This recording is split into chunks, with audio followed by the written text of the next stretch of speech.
Assalamualaikum warahmatullahi wabarakatuh. Hi, my name is Ali Shobbar.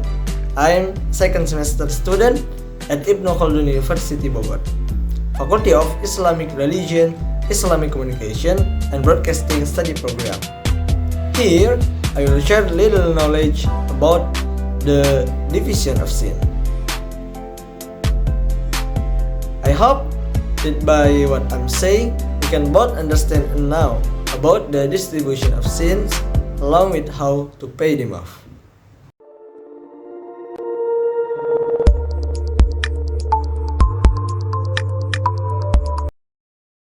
When we make mistake, whether it is harmful or not, we naturally want to apologize immediately. Moreover, as a Muslim and a believer, when we commit a sin, we definitely want the sin to be erased and forgiven. Because if not, then the sins and mistakes we make will have a bad impact, both when we are still living in this world or later when we live in the afterlife. And Rasulullah SAW said, "Kullu bani Adama khata'un, wa khairul khata'ina at-tawabun." The meaning, every descendant of Adam commits sin, and the best people who commit sin are those who want to repent, narrated by Ibnu Majah.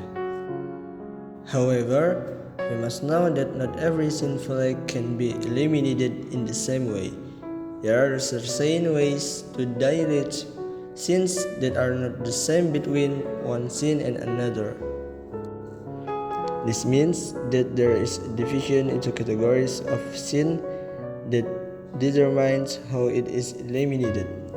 Imam Al-Ghazali in the book Minhaj al-Abidin said that in general there are several categories of sin by removing each of them. In that book he wrote, "Fa'lam anna dhunuba fil jumlati thalathati aqsamin. Ahaduha tarku wajibatullahi subhanahu wa ta'ala 'alaika min salatin aw shaumin aw zakatin aw kifaratin aw ghairiha fataqdi ma amkanika minha." The meaning, broadly speaking, there are three kinds of sin. First, leaving the obligations that Allah has assigned to you, such as prayer, fasting, zakat, expiations, and others.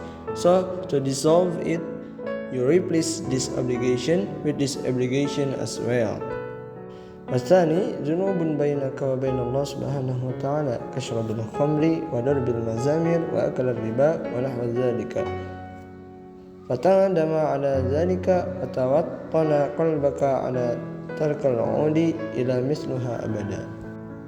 Second, the sins between you and Allah subhanahu wa ta'ala, such as drinking khamr, playing the flute, eating usury, and so on. To melt it down, then you regret this action and determine your heart not to repeat them forever. والثالث ذنوب بينك وبين العباد وهذا أشكل وأصعب. Third, the sins between you and the servants. This kind of sin is more complicated and heavier. Why? Because sin between fellow human beings requires more certain actions to be able to dissolve it. The sin between fellow human beings could involve property, life, honor, chastity, or religion. Each has its own way. If someone who violates it wants to melt the sin. Okay, so sin is divided into three parts. The first is sin related to various obligations that have been ordained by God to be carried out by His servants. People who leave the obligations that have been ordained by Allah, such as prayer, fasting, zakat, and others, must make up for the sin by making up for the abandoned obligations while it is possible to make up for them or replace them. The second is the sins related between a servant and Allah. Sins in the second category are more on things that are forbidden by God and have nothing to do with fellow servants. According to Imam Al-Ghazali, sins in this category can be melted down with regret and strengthen the heart not to make similar mistake again forever. The third is the sin that occurred among God's fellow servants, fellow human beings. The sins in this category are considered serious by the scholars because they are related to human which involves property, life, honor, and so on. This is because sin between fellow human beings requires more sincere actions to be able to dissolve it.